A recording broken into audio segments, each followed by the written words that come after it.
హరీష్ రావుపై మరోసారి తీవ్ర విమర్శలు గుప్పించిన కవిత పార్టీలో ఉంటూనే హరీష్ ద్రోహం చేశారని ఆరోపణ.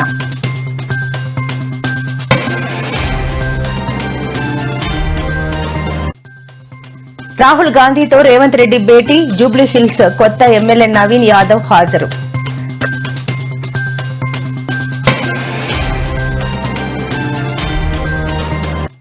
కాంగ్రెస్ గెలిచి 24 గంటలు కాకముందే బీఆర్ఎస్ నాయకులపై దాడులు చేస్తున్నారు అంటూ మండిపడ్డ కేటీఆర్.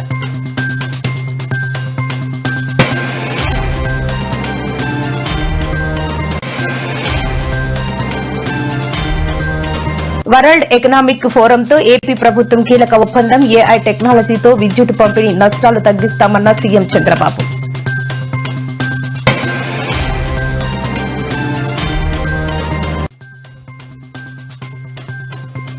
బిగ్ అలర్ట్, ఏపీలో నెల 24 నుంచి మళ్లీ భారీ వర్షాలు వెల్లడించిన ఐఎండీ అధికారులు.